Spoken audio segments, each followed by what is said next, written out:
Welcome to Level Up with Winnie Sun.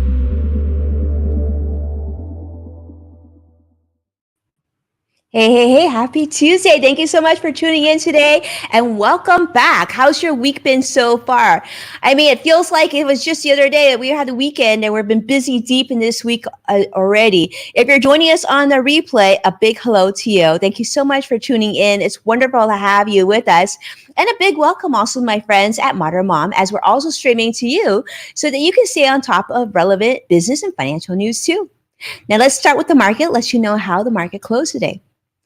Well, unfortunately, today was kind of a bummer, down all the way across the board. In fact, the Dow closed down 308 points, the Nasdaq down 149 points, and the S&P 500 also down 30 points. The market tanked across the board because many companies are feeling the hit, because we're seeing investors are selling companies who they think would suffer if a global reopening struggle due to the coronavirus pandemic. In fact, you're seeing travel and retail definitely feeling the impact today, as well as airlines, cruise lines, and more being dropped. In fact, the World Health Organization has said that most regions across the globe are seeing an uptick in contagious variant surge. You've probably heard about this already. And in Germany is in fact also going to be extending its current lockdown now until April 18th. And France continues to be in lockdown for another month. And the good news is that the United States continues to administer about 2.5 million COVID-19 vaccines a day, even though cases are still increasing. In fact, now in over 21 states, as more governors have relaxed business restrictions. So certainly a very challenging time. Our fellow Americans were shot and killed at a grocery store in Colorado just yesterday. And Americans were also shot in Georgia recently as well. But today we have someone very special joining us. So I'm excited to introduce Mori. Mori is a purpose coach and the founder and CEO of the 822 Group. After a very successful career in corporate America, Mori realized a critical truth. I love this, that many companies operate without a true sense of purpose, because their leaders don't understand their own higher purpose. I'm thinking many of you can relate to this. She says that many hardened business executives still operate from a place of scarcity and fear rather than alignment with their higher calling. She says they've also lost their connection with their own GPS. So welcome, Mori. Thank you so much for being on the show. How are you? Thank you for having me, Winnie. I'm great. It's great to be here with you. Well, what's going on? How are you doing this pandemic? Where are you joining us from? I am in Maryland. I'm just 18 miles outside of DC from my home office. I love it. Well, this is a challenging time. And I think many of us can relate to this. I'm loving this topic. I'm excited to jump knee deep in this conversation with you, because I think it's something that a lot of us have thought about, but I think we'd like to learn more from you. But let's start with a quote. And this one is one I'm hoping some of you might get inspired by. And that is, the quote is, people may not remember exactly what you did or what you said, but they always remember how you made them feel. And that's what matters most. So I see a lot of my friends joining on all the different channels. I got Facebook, we've got Twitter, we've got YouTube. Carlos is on YouTube. It's great to see all of you. I would love to see who you think this quote is from. Is it number one? Is it from Will Smith? Is it from number two, Sandra Oh? Number three, Bruce Lee? Number four, Tony Hsieh? Number five, Simon Sinek? Or number six, Maya Angelou? Some really great choices here. I'm excited to see what all of you think. Those of you who are watching, please feel free to jump in and let us know who you think said this quote. I don't know. I feel good about this more. Who do you think? I hope I'm right, because this is a personal idol of mine, but I think it's Maya Angelou. That's a great choice. I actually was thinking that too. I love her and all that she shared. But let's see if we have any other choices coming out on social media right now. I know this is a tough one. Carlos, you have an idea? Modern Mom, you have an idea? Well, let me share with you on this one, because I think this is one that, I can see any of our choices here say this, but actually this came from Tony Hsieh, who was former CEO of Zappos, which was sold to Amazon. And as many of you know, we lost Tony not too long ago. But yes, it is a quote from Tony, and it's a big one. I think that's one that we can all relate to. So, more, I would love to hear more about this conversation. I mean, what got you inspired to sort of lead in this area of your expertise? Yeah, I come from this background of being on the agency side, helping with crisis and change management and big change events like mergers and acquisitions. And, I was always on the side communicating for the brand or for the executive what the benefits were to the customer or to the workforce. And I started to feel like, coming in just to solve the problem, to address the crisis, felt like just treating the symptom. And the more time I spent inside these organizations looking at what was causing these crises or causing this chaos, I always found that it came back to one particular root cause, and that was a misalignment with purpose, whether that was that the brand was misaligned with their purpose, or even more importantly, the leader did not have a clear sense of their own purpose. And so 822 Group really came about as my answer to the root cause, so I could spend my time focusing on what I believe is my purpose, which is really helping big organizations manage chaos by getting aligned with their own purpose. I love that. So let's talk about this. I mean, what does leading with purpose mean to you? And, you've seen this, you've worked with many executives, but what does that mean to you? And how do you think more leaders could embrace this? It really means that you understand your why, and that your why has to do with two things. One, the natural things that you're good at, the reason that you are literally put on this planet, means you don't have to try so hard. You have a natural skill set, whether it is as a brand, again, or as a leader, that you have been put here to use for the second part, your highest good and the highest good of others. So purpose always has this two-part equation, that when you're leading with purpose or you're living with purpose, what you are doing is impacting yourself for your very best outcome, and at the same time, creating the very best outcome for your community, for your workforce, for your customer. I love that. But I'm thinking, Mori, that some business owners and some leaders are going to say, that's great, Mori, but is it profitable, right? Mm-hmm. Because I'm a really busy person, they'll say, I get it. Right now, I'm just trying to bring in profitability, get more clients and customers, and get my employees, more productive. Is it profitable? I have two words for those skeptics, which is cancel culture. There would be no such thing if society and consumers particularly weren't opening their eyes to this need, not only for businesses to be held accountable, but for the brands that they engage with to stand for something. That's what customers are asking for. So I think it used to be a nice to have, and what it's really turned into, and more studies are showing, is a must-have. Consumers are saying they will pay more for brands with purpose. Your workforce is saying that they will stay longer, that they will be more productive, that they will be more innovative if they believe in what you're doing. And more than anything, purpose, when you're aligned with it and you're clear about what it is, it inspires trust. And when people trust you, then they will follow you anywhere. And then they also will defend you when you are going through a crisis. So it builds advocacy around you as a person and you as a brand that is invaluable when you're faced with a reputational issue. I love that. Yeah, that's powerful. So how did you realize that current business practices lack purpose? Did you do research on this? It was really from 20 years of experience of getting called in to try to fix problems where senior leadership teams were just completely misaligned. And when you would dig into those leadership teams, you would find out that each of them had a different understanding as to why they were even there. And so that translated to me all of that experience to no one has the answer to why, which why to me equals purpose. So, it really came from this experience of seeing all of this misalignment, and misalignment was creating chaos. It was creating a waste of money, a waste of time. People are spending money on multiple agencies to solve one problem.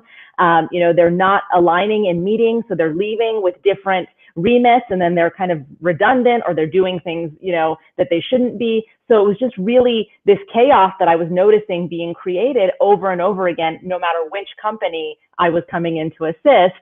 And that is kind of my diagnosis as the expert that comes in to fix the problem. To come to fix the problem. I'm listening to you, Mori, and I'm thinking back. I remember when I first started as a junior financial advisor at Smith Barney. I literally was so just, really young, my early 20s.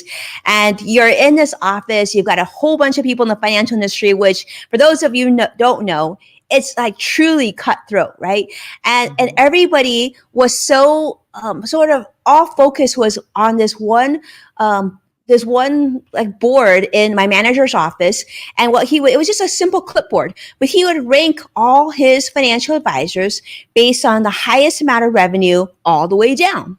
So what you didn't like being is at the bottom at that list each and every month. Like all focus was like that. And what it did is it drives a lot of competitiveness, a lot of bad feeling. One day you were number 14, one day you were number 18, one day you're number 12. It just felt like every month you were being judged, and it wasn't a very good feeling. And then it really meant so that the manager, you felt your relationship was determined by that. And really, it just felt like all your manager did was keep track of numbers. There was sort of lacking what you're talking about of having a higher purpose.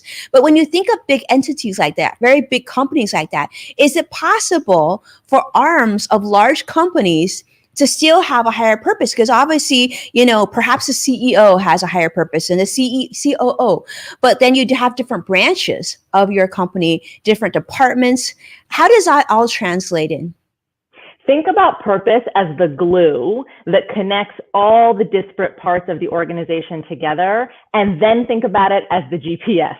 So now not only is it connected, but everyone is driving in the same direction. So this idea that purpose and profit are opposing forces is a myth. In fact, when you are coming from a place of purpose as an entity connected by purpose, you're actually able to achieve the results you just talked about faster. Now, I will say something about the experience you just talked about, which is being ranked by revenue. I've had a similar experience of being ranked by the dollars that we bring in as account leads on the agency side. And what I can tell you is that is not what inspires great work or inspires loyalty. And so what you see in environments like that is a lot of churn. And when you see a lot of churn, that's when you start to see the mistakes that make the news, that then ruin the reputation of those organizations, because you don't have a workforce that's aligned on something deeper and more powerful. And so they're running around trying to hit these arbitrary numbers without a true sense of why they're doing it, which is what makes people make bad decisions. And that's what creates really negative news. That's what creates really negative news. That's powerful, Maury. Not only that, I think there needs to be a reason why we're connected. Like Tony Hsieh's quote just earlier is like, I think, and we had just sent interviews not too long ago with employee resource groups, and they said, when I feel like I belong to something bigger than myself, there's more reasons why I want to stay outside of just my paycheck, right? So you're talking about, you've talked about in the agency world, which I know is highly competitive as well. And like you said, there's a lot of churn, right? So you've got great leaders in certain companies being poached to go to competing companies, and it's an ongoing sort of hamster cycle. At what point does it stop? At one point, do you feel whole and appreciated, and that you don't want to go anywhere? Like you see people in these different sports teams, these athletes, right? At different organizations, you can never write a check big enough. And there's gotta be, like you said, the why. And I love that you said that early on in our conversation. So let's talk about this. So what are your thoughts on spirituality becoming part of a business strategy? I know in most businesses, or at least traditional businesses, it's sort of kept very separate, right? Yeah. Work is work, personal, how you feel, that's sort of encouraged to be kept outside of the workplace. How is that now? What are your feelings? I think it's important to define spirituality in the context of this conversation, right? Spirituality and religion are not the same thing. If we use the broadest sense of the term spirituality, all that it means is a notion that you're connected to something greater. And so I think that if that is the definition we're going to use, what I will point us all to is that because of the pandemic and because of where we are right now, we are noticing more and more people in society generally looking for those answers. So, people are reporting that the amount of money people are spending on things like astrologists, psychics, alternative medicine, different ways to get those answers and to connect has multiplied exponentially over the last year. So what that tells me is that there is a consumer market out there looking for connection in a higher sense. So again, it's not a should business think about integrating spiritual truths into their practices. It is going to become a demand, because what's happening is society is awakening to this need, awakening to this higher frequency of connection. And if business does not create that connection by getting there themselves, then that's when you start to see disruptors emerge and take over, because they understand where the market is at. So what I would say is that, yes, it's easy to dismiss it as, hoo-ha. But if you're really going to follow where the market is going, then take a look at what consumers are looking at. And right now they're looking at answers. They're looking for something that has greater meaning. And so a business, go ahead. No, please go. Okay, I love this. I was just going to say, a business embodying spiritual truth really just is about three things. It's about understanding purpose. It's about understanding connection to themselves, to each other, to something bigger, to the community. And it's about espousing love. It's about understanding love, that you love what you're putting out there, that you love the people you're making it for, and that you love the people that are doing that work with you. And those are the three ancient spiritual truths that we're talking about when we talk about integrating spirituality and business. And it's that simple. It sounds simple, but it also sounds challenging. And I think I would love for you to give us an example. Like, you work with many business leaders and whatnot. So if a business leader is watching and they're saying, and they want to create a more empathetic, purpose-driven environment, what's one thing that you think they could maybe think about things differently or try something with their workplace? Obviously, now many companies are working virtually. What's something that they can put to action, that they can try to really spark their thinking in this direction? Two really great things to start with. First is always yourself. Get really curious about yourself. What blocks do you have yourself from your own purpose? Are you showing up there and leading with your why fully? Are you fully connected? Do you really love what you do? Do you love the people that you're doing it for? And make sure that the answer to those things is yes. And if the answer is no, or you feel lost or confused, please know that the rest of your team and your community can feel that.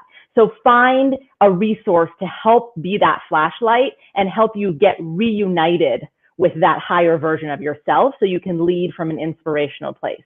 The second is to start to bring your leaders together and have really inspiring workshops and conversations about purpose, connection, and love. And there's lots of ways of doing it. Obviously, this is what we do, but really it's about bringing leadership together to talk about, why are we here? What unique talents and skills do you each have that are being fulfilled through this role? Do you understand your unique purpose and how that ties to this brand? Do you understand what our community needs? How can we be working to really elevate everyone around us in addition to making money? Or is our only strategy revenue? If that's the answer, then you need to start a conversation with your leadership team, but it starts with yourself. I love it. So basically, there needs to be a lot more communication outside of the typical work jobs, right? We got to go a little bit deeper than we normally do, I think, on Zoom and everything else. I love this. Yeah. Well, Mori, where can people go to learn more about you and obviously your company? Well, definitely follow me at Instagram at Mori Fontanez. I share a lot of these things via video and my IG Live, and we have these conversations where we get into detail with leaders a lot about this. And you can also find us at 822 Group, which is our website, and we talk about our services and all the ways that we come in to help either manage chaos or create enlightenment for businesses that are ready to operate at a different frequency. I love that. Manage chaos.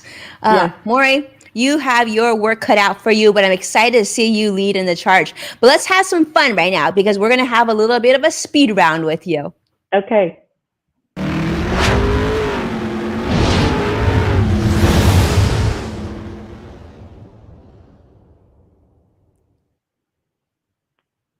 I'm asking a tough question because I know that you will be able to handle this one. And that is, if you were to start your business again tomorrow from scratch now, Mori, and you get one hiring wish, you don't need to worry about finances, about income, about benefits or anything. Who's one person anywhere in the world who you would hire and why? I would hire a branding genius that understands exactly what it is that our purpose is and is able to position in a way that really captures attention. I really think that those people are hard to find. I've worked with a few of them. I won't name them here, so I don't look like I'm poaching, but I would hire a branding genius for sure. Oh, I love it. Well, you're right. Branding geniuses are very hard to find. They're like unicorns, but they are out there, and I love that. Well, maybe they will cross your desk very, very soon. Second question for you, Mori, is what's the best personal decision that you've made during the pandemic? Wow. I think it's to really integrate my business with my children and my family and my fiance and just balance it and try to find time to enjoy them during moments where I used to think it was work hours, right? Just going downstairs at 1 o'clock in the afternoon and having a snack with my son, or going for a walk with my daughter in the middle of the day when she has a break, is just really taking every moment that I have to be home to be really present. I love that. I love that. I actually went around 11 o'clock, went downstairs to see my little ones too.